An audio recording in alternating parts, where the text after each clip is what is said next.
قل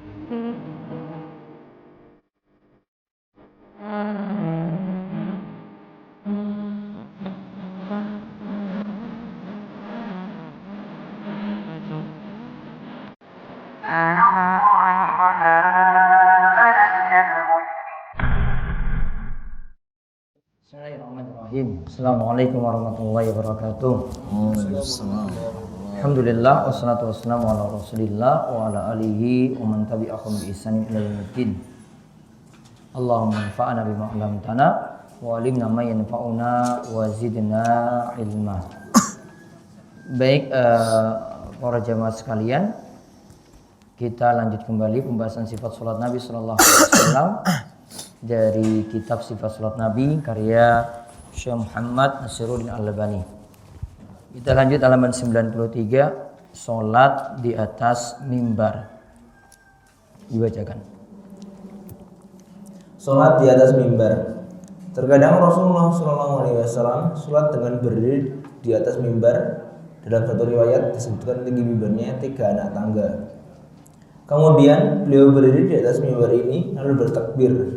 Lalu para makmum bertakbir sedang beliau tetap ada di atas mimbar. Kemudian beliau melakukan ruku di atas mimbar. Kemudian bangkit dari ruku, lalu mundur turun dari mimbar, kemudian bersujud di atas tanah. Beliau mengulang hal yang dilakukan pada rakaat pertama dan terus melakukannya sampai selesai sholat. Kemudian beliau menghadap makmum lalu bersabda, "Wahai manusia, saya melakukan hal itu tadi supaya kalian dapat mengikuti aku dan kalian dapat mempelajari sholatku." Baik. Rasul sholat di atas mimbar. Mimbar Rasul Shallallahu Alaihi Wasallam itu terdiri dari 3 anak tangga. 1, 2, 3. Dan tidak perlu terlalu banyak, lebih daripada itu. Dan ini yang paling bagus dipakai untuk khutbah juga. Lebih bagus dengan 3 mimbar tadi, 3 anak tangga tadi. Namun yang jelas bentuk ini bukan syarat. Ya, bentuk ini bukan syarat. Dan juga untuk naik ke atas mimbar tadi ketika khutbah Jumat tidak dengan cara khusus. Biasanya kalau 3 anak tangga ini dipakai untuk naik di atas mimbar itu ada cara khususnya. Pernah dengar nggak di sini? Ada baca sholawat dulu, ada istilah Bilal dulu. Nah, ini pegang mic nanti di bawah situ. Terus pakai tongkat nanti baru naik. Tek, 1, 2, 3. Khutbahnya nanti sambil pegang tongkat. Kalau di daerah timur itu seperti itu. Namun sebenarnya tidak ada tata cara khusus seperti tadi. Ya, tidak ada tata cara khusus untuk naik di atas mimbar tadi. Biasanya kalau sebelum sholat Jumat, sebelum imam naik mimbar, nanti Bilal tadi nanti ucapkan dalam bahasa Arab, yang artinya siapa saja yang mendengar khutbah, jangan dia itu main-main, jangan dia itu ngobrol. Kalau tidak, sholat Jumatnya jadi laghaut, sholat Jumatnya nanti jadi sia-sia. Ya, dia ucapkan seperti itu sebelum imam itu naik. Nah, kemudian beliau berdiri di atas mimbar tadi, lalu bertakbir, lalu para makmum juga bertakbir, sedang beliau tetap berada di atas mimbar, masih di atas mimbar tadi yang 3 anak tangga. Kemudian beliau melakukan ruku di atas mimbar, rukunya juga masih di atas mimbar. Kemudian bangkit dari ruku, lalu kemudian mundur turun dari mimbar, karena sujud nggak bisa. Ya, sujudnya kan nggak bisa. Kalau ruku masih mungkin kan, masih mungkin. Maka ketika turun sujud, beliau turun dari mimbar, kemudian sujud di atas tanah.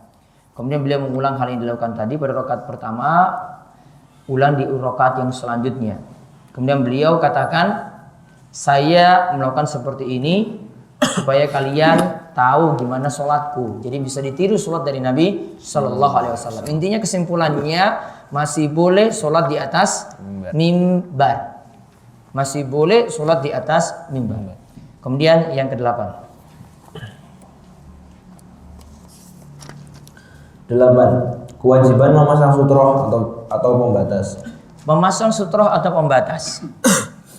Nabi SAW berdiri di sholat dekat sutroh atau pembatas yang jarak antara beliau dengan pembatas di depannya 3 hasta. Hasta. 3 hasta. Jarak dari berdiri sampai ke sutra tadi 3 hasta. Jarak dari berdiri sampai ke sutra tadi 3 hasta. Nabi SAW berdiri menghadap sutra. Terus jarak antara tempat sujud dengan pembatas tersebut kurang lebih cukup untuk dilewati seekor anak kambing. Jarak tempat sujud dengan pembatas tadi. Tempat sujud. Baina maudi sujudi. Tempat sujud berarti kepalanya kan? Dengan sutra bisa dilewati anak kambing. Berarti tidak terlalu mepet antara tempat sujud dengan sutra. Tempat sujud kita dengan sutra tidak terlalu mepet. Intinya di sini sutra, nanti akan lihat hadis-hadis selanjutnya. Tingginya beberapa nanti akan dijelaskan juga. Kalau menurut Syekh Al-Albani, memasang sutra di sini hukumnya wajib. Jadi sholat mesti pakai sutra. Artinya jenengan jangan sholat di belakang situ, di depan tidak ada apa-apa. Intinya yang jelas sutra ini punya manfaat. Manfaatnya bisa dicatat untuk jadi penanda bahwa kita sedang sholat. Manfaat sutra untuk jadi penanda bahwa kita sedang sholat. Manfaatnya besar. Nah, kalau menurut Syekh Al-Albani sini wajib, menurut jumhur atau kebanyakan ulama hukumnya sunnah. Menurut jumhur atau kebanyakan ulama hukumnya sunnah. Dan insya Allah ini yang lebih tepat. Namun ingat ya, ini bukan syarat. Ini bukan syarat untuk sholat.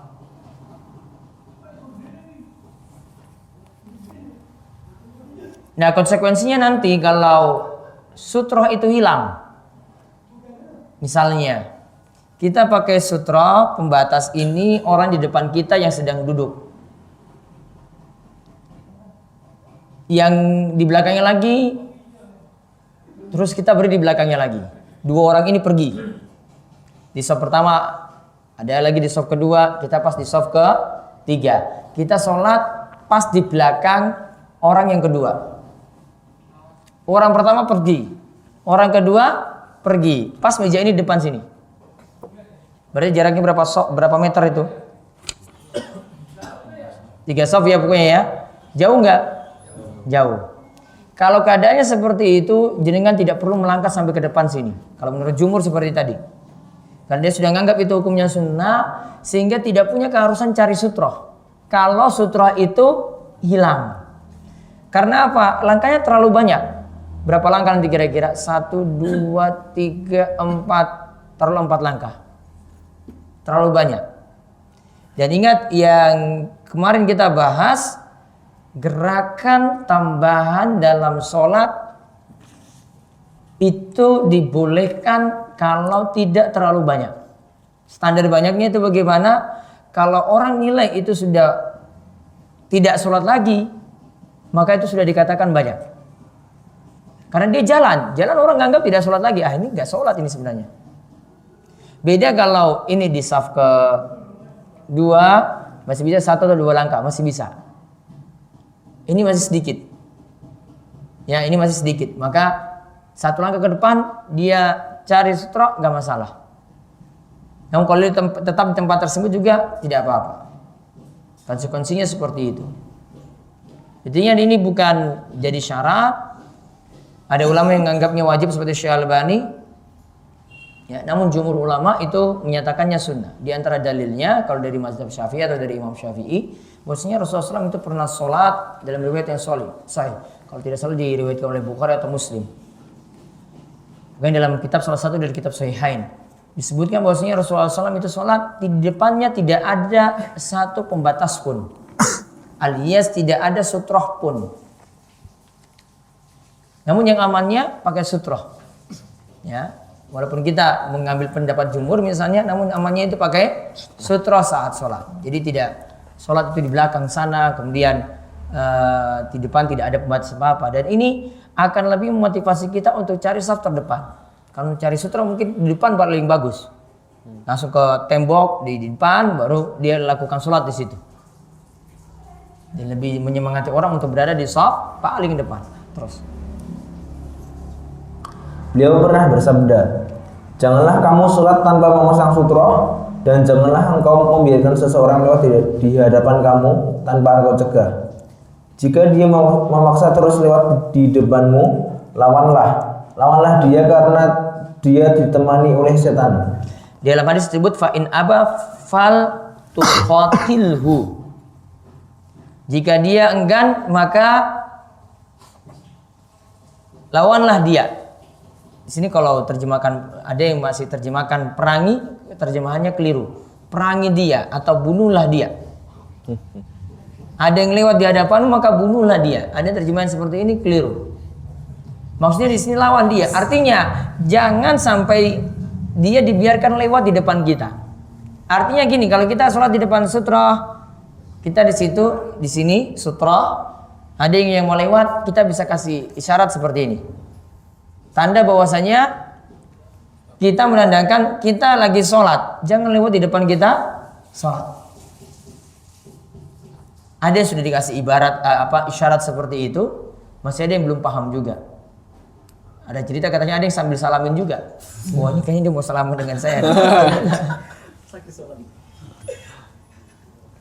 Itu saking nggak paham itu kalau orang pakai sutra dan lagi halangi orang yang lewat.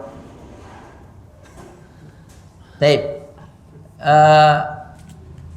Intinya kalau ada yang lewat kita sedang pakai sutra, maka bisa dicegah. Dan orang lain pun nanti bisa ingatkan, itu lagi sholat.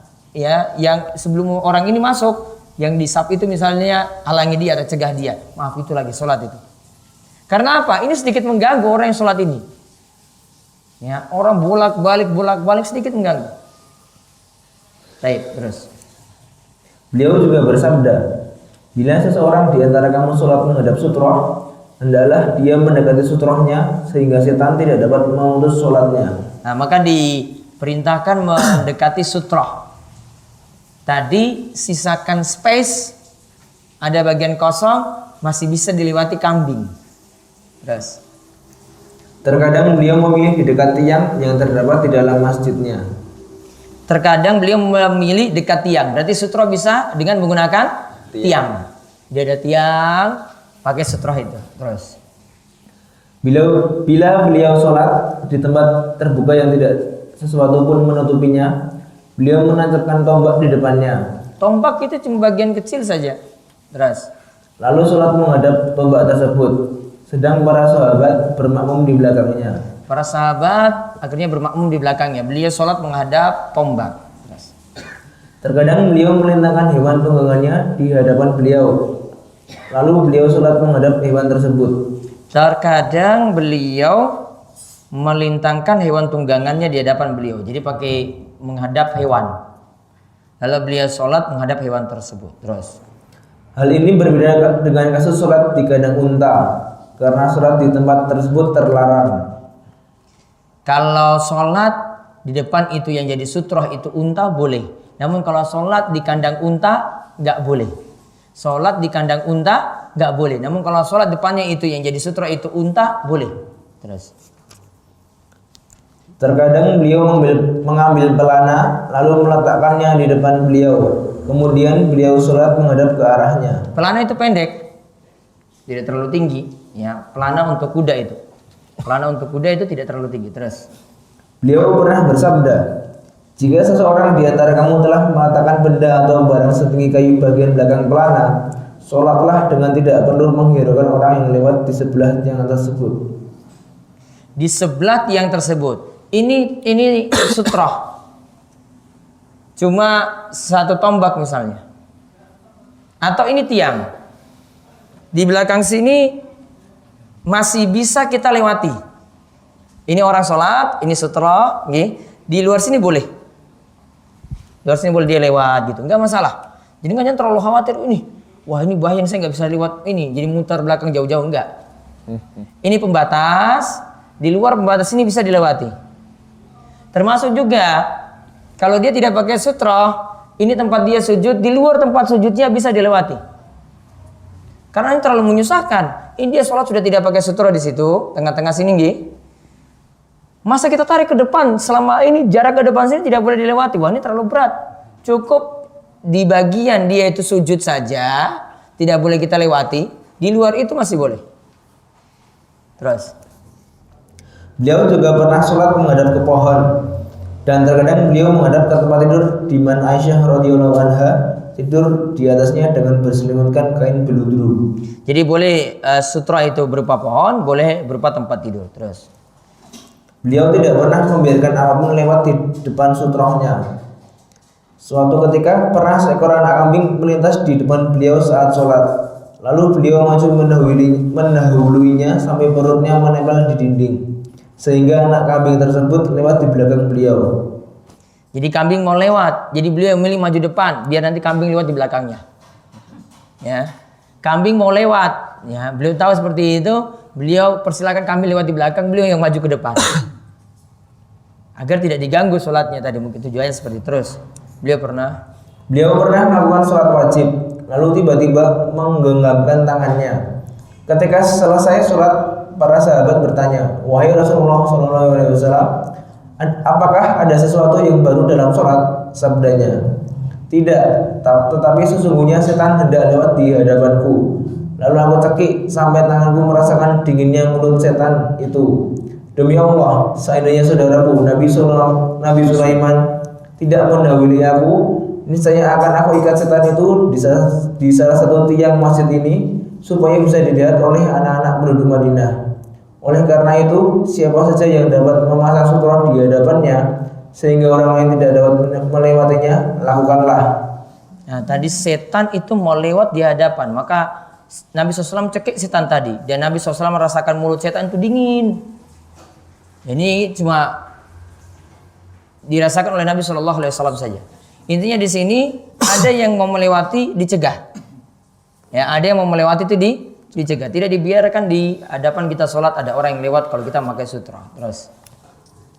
Beliau bersabda, bila seseorang di antara kamu sholat menghadap sesuatu yang dapat menghalangi orang lain untuk lewat, kemudian bila ada orang yang hendak melanggarnya, hendaklah kamu tolak sejauh kemampuanmu sebanyak 2 kali. Artinya tolak itu dihalangi ketika dia ingin lewat. Terus. Jika dia bersikeras melakukannya, hendaklah kamu lawan orang itu karena orang seperti itu adalah setan. Lawan ini bukan berarti duel dengan dia, enggak. Ya. Pokoknya dicegah. Terus beliau pun pernah bersabda, sekiranya orang yang lewat di depan orang yang sedang sholat tahu betapa besar dosanya, ia lebih baik berdiri selama 40 masa terjemahan di depan orang itu daripada melaluinya. Itu diberi tanda 40 tahun.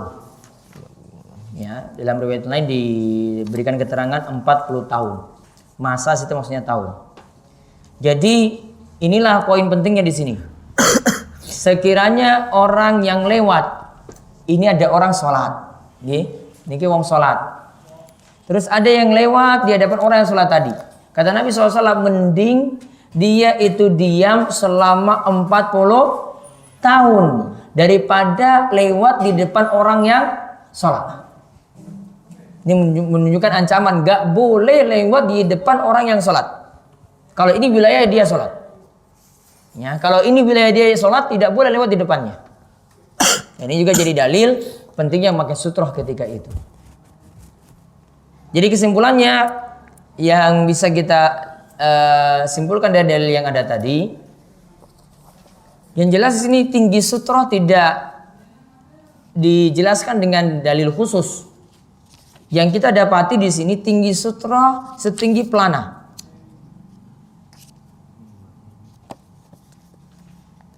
Ya, tinggi sutroh itu setinggi pelana. Ya, pelana tinggal mungkin separuh dari meja ini kali. Ya, separuh dari meja ini, 0,5 meter mungkin. Setinggi pelana yang kita dapati dari hadis-hadis yang ada tadi. Sebagian ulama itu menjadikan sutroh masih boleh dengan sajadah. Karena di sini tidak ditetapkan dengan tinggi tertentu, sehingga mereka memilih dengan sajadah saja sudah menandakan bahwasanya itu tempat dia itu sholat. Namun yang paling bagus menandakan ada suatu benda di depan itu lebih baik.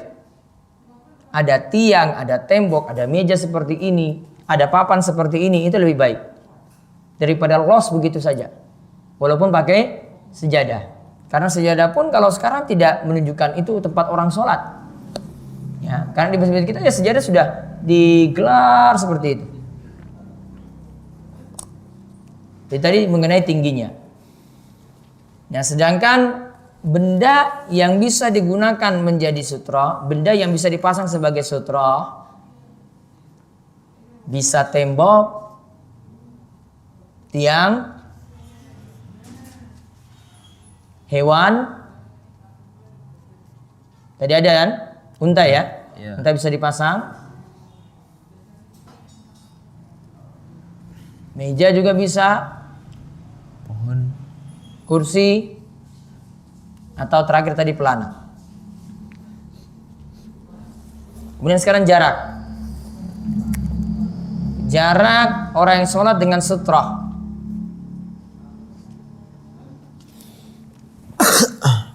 Yaitu 3 hasta. Jadi kan selasa zira. Salah satu azru. 3 hasta. Lalu ada ruang antara tempat sujud, antara sujud dengan sutra. Ruangnya berapa tadi? Bisa dilewati dengan anak kambing.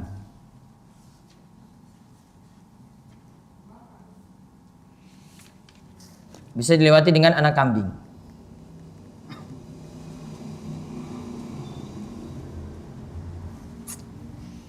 Kemudian kalau kita lihat dari hadis ada yang disebutkan tadi, hendaklah menghalangi orang yang lewat di area sholat, di area sholat kita. Menghalangi artinya dicegah. Nah, ditandain seperti ini.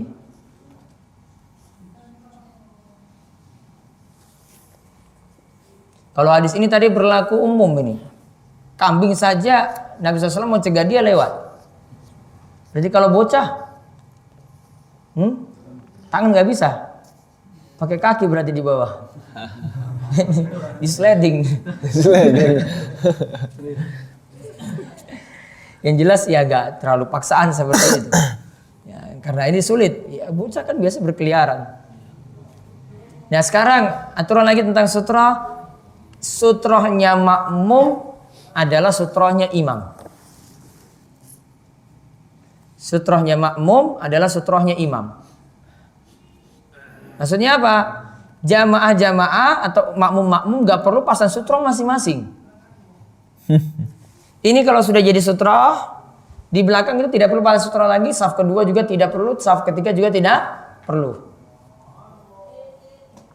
Sudah cukup dengan sutrohnya imam. Berarti nanti kesimpulannya lagi, aturan lagi berikutnya, masih boleh lewat di depan makmum. Masih boleh lewat di depan makmum. Contoh di sini ada yang di saf pertama, ada lagi yang di saf kedua. Yang di saf pertama ini batal sholat, dia mau wudu, dia lewati tadi, mungkin dia potong gini terus ke sana. Berarti kan jalan-jalan di depan makmum kan? Boleh. Kenapa boleh? Yang jadi sutra punya imam. Makmum enggak. Jadi sutra makmum itu sudah ada di sutranya imam. Sehingga masih boleh dilewati untuk keadaan ketika wudu itu batal lewati jamaah yang ada. Masih boleh.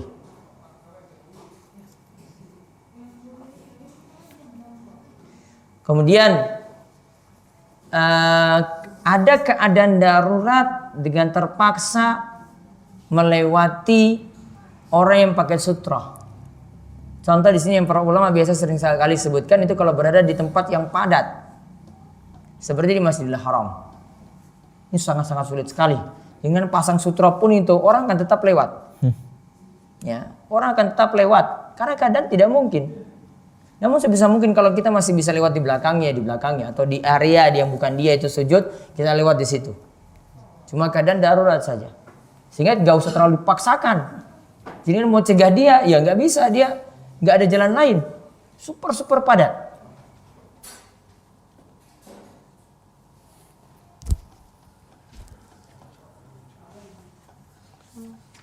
Nah, kemudian baca yang ke-9 dan sampai 11 nanti. Yang bisa membatalkan sholat.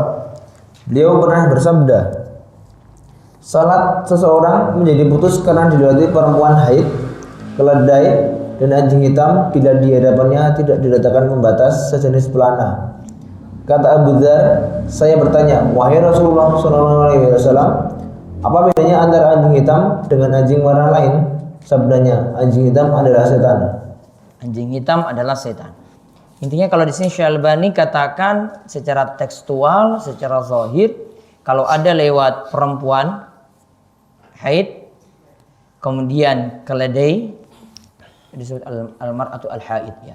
Wanita yang mengalami haid, kemudian keledai, kemudian al-kalbul aswad, kemudian anjing hitam. Ya, kesimpulan dari beliau salatnya itu batal. Ya, salatnya itu batal. Walau alam kalau pendapat jumhur ini tidak sampai batal. Ya, pendapat jumhur ini tidak sampai batal. Cuma mengurangi saja kesempurnaan salatnya. Kemudian menghadap kubur.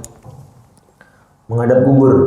Nabi SAW melarang sholat menghadap kubur sebagaimana sabdanya, janganlah kamu sholat menghadap kubur dan jangan pula duduk di atasnya. Baik. Ini jadi dalil juga selain dilarang sholat menghadap kubur, masih dibolehkan nantinya sholat jenazah. Namun kalau sholat yang lainnya tidak boleh, yang ada ruku, yang ada sujudnya. Taruhlah niatannya itu untuk Allah.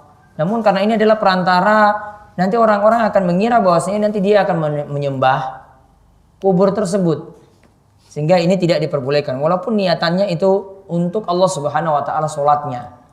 Namun kalau dia dilakukan di depan kubur tidak boleh. Termasuk di sini dalam hadis ini juga berlaku hukum sholat, ya tidak bolehnya sholat di masjid yang ada kubur.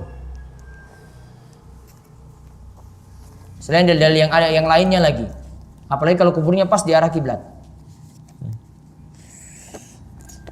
Yang dimaksudkan sini kubur itu berada di arah kiblat kalau bersatu dengan masjid. Tanda bersatu dengan masjid, satu pagar dengan masjid. Kalau sudah beda pagar dengan masjid berarti sudah beda. Biasanya di sini kubur ini ada dalam area masjid dikarenakan yang dikubur ini adalah yang mewakafkan. Niatannya baik orang yang ini, tolong saya nanti ketika meninggal dunia dikuburkan di masjid biar didoakan terus. Namun sebenarnya masalah. Kalau terjadi seperti ini cuma dua pilihan. Kubur dipindahkan, masjidnya tetap ada, atau masjidnya dihancurkan, kuburnya tetap ada. Tidak bisa bersatu antara kubur dan masjid. Kemudian yang ke-11, niat. Nabi SAW pernah bersabda, semua amal tergantung pada niatnya, dan setiap orang akan mendapat balasan sesuai dengan niatnya. Innamal a'malu binniyat wa innamal likulli imri'in ma nawa. Setiap orang tergantung pada niatnya, dan setiap orang akan mendapatkan apa yang dia niatkan, mendapatkan balasan dari apa yang dia niatkan. Ingat ini Syalbani bahas niat ketika persiapan sholat. Dan beliau cuma membawakan hadis ini saya sudah cukup. Menunjukkan bahwasanya niat tidak perlu dilafadzkan. Niat tidak perlu dilafadzkan. Beliau cukup bawa dalil ini sudah orang paham. Oh, niat seperti ini. Enggak ada kan di sini usolli fardhu, tidak ada nawaitu shauma ghadin, tidak ada. Maka niat sudah cukup seperti itu. Karena untuk melafadzkan niat tidak ada dalilnya. Alias tidak ada tuntunannya. Terus kita itu berniat bagaimana? Niat itu maksudnya adalah mengetahui atau bertekad untuk melakukan sesuatu.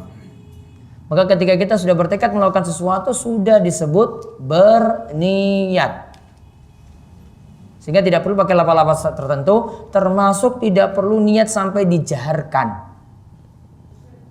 Apa beda lafaz dengan melafazkan dengan menjaharkan? Ayo para jamaah, kita berniat untuk puasa besok hari. Nawaitu shauma ghadin an adai fardhu syahri ramadhan hazi sanati lillahi ta'ala. Bareng-bareng enggak? bareng-bareng. Keras enggak? Keras. Keras. Itu bukan lafaz, namun mengeraskan. Kalau melafazkan niat sebagian ulama masih boleh. Kalau menjaharkan niat tidak boleh. Menjaharkan niat tidak boleh. Dan tidak perlu diajarkan. Ya, dan tidak perlu diajarkan. Kalau tadi taruhlah dia niatnya untuk mengajarkan, tidak perlu diajarkan.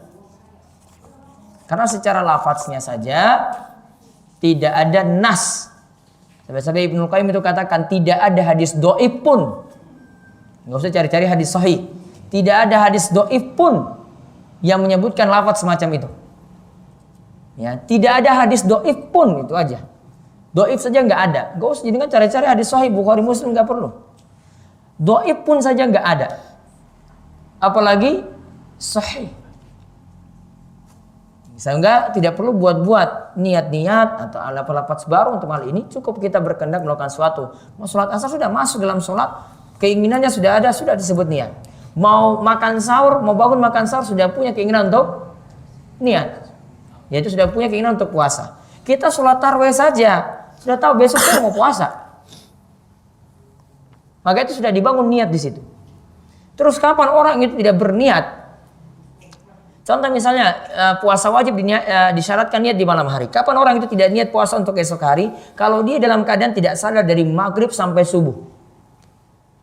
Tidak dapati waktu di malam hari. Oh berarti dia tidak berniat.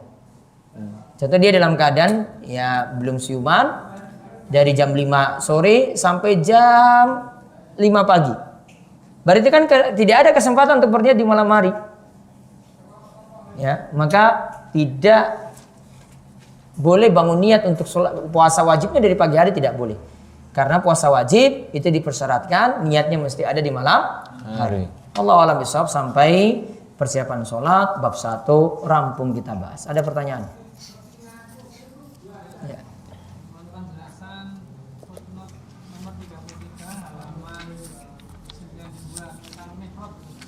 93. Ya. Menurut sunnah mimbar itu mempunyai 3 anak tangga, tidak lebih. Tambahan lagi itu? Tambahan lagi dari 3 anak tangga itu merupakan bid'ah yang dibuat oleh dinasti Umayyah. Iya. Karena baru muncul ketika dinasti Umayyah. Kemudian akibatnya banyak shaf yang mestinya tersambung menjadi terpotong. Itu mengatakan hal itu dibuatlah tempat khusus di masjid yang disebut mihrab. Ini juga merupakan bid'ah yang lain. Ya berarti Syekh Al-Albani membid'ahkan mihrab. Dia cekungan seperti itu namanya mihrab. Ya, paham? Itu mihrab. Mihrab ini ada karena dibuat tadi mimbarnya itu tangganya banyak. Sehingga biar tidak mengganggu shaf yang ada. Karena kalau mimbarnya tangganya panjang, tarik ke sini kena shaf kan? Shafnya terputus. Maka dibuat menjorok ke dalam. Sehingga mimbarnya nanti di dalam mihrab tadi. Maka menurut beliau mihrab ini ada karena mimbar tadi itu awalnya dibuat tangganya lebih daripada 3 dulu. Kalau tangganya pendek tidak perlu sampai mihrab itu ada. Maka beliau anggap seperti itu. Jadi kesimpulannya mihrab itu bid'ah menurut Syekh Al-Albani. Namun kesimpulan yang tepat mihrab tidak bid'ah. Dia bagian dari fasilitas masjid. Yang penyebutannya juga tentang mihrab walaupun pastinya tidak bisa dipastikan juga itu bentuknya seperti saat ini ada. Di beberapa ayat disebutkan dalam Al-Quran tentang masalah mihrab ini. Kalau tidak salah dalam kisah Maryam. Ya, kisah tentang Maryam itu disebutkan tentang mihrab. Yang jelas ini tidak termasuk dalam perkara tersebut. Ini ibarat seperti fasilitas. Ya, ibarat seperti fasilitas. Ya, ini menurut beliau seperti itu. Intinya untuk memvonis mihrab itu bid'ah atau tidak, para ulama beda pendapat. Namun yang tepat tidak. Jadi memang beberapa poin untuk pembahasan bid'ah itu ada terjadi perselisihan. Contoh saja untuk bid'ahnya tasbih, biji tasbih atau tidak. Itu terjadi perselisihan. Ya, sebagian ulama bolehkan, sebagian ulama itu katakan itu bagian dari bid'ah. Sama seperti pembahasan mihrab. Sama juga membuat anak tangga itu lebih daripada 3 tangga. 3 anak tangga. Ya, namun Allah alam ini tidak sampai masuk dalam bid'ah semacam itu.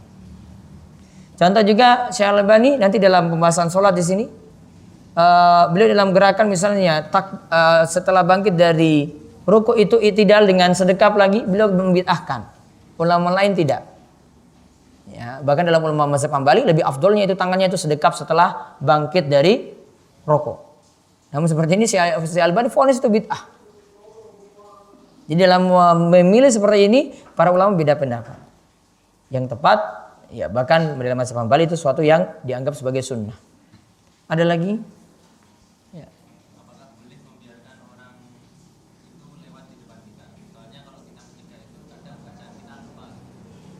Baiknya dihalangi. Sebisa mungkin dihalangi. Hadis terakhir tadi yang tentang masalah sutra tadi sudah menunjukkan hal ini. Kita kasihan dengan dia. Mendingan dia itu berhenti selama berapa lama tadi? 40 tahun. Itu saja. Alasannya seperti ingin menyelamatkan saudara kita. Ada lagi? Ya. Mau masbuk. Jadi dia masih kurang 2 rakaat, terus ada yang lewat depannya itu masuk. Baiknya dihalangi. Sudah pisah, maka tidak pakai sutra imam lagi. Mau masbuk, dia berdiri sendiri.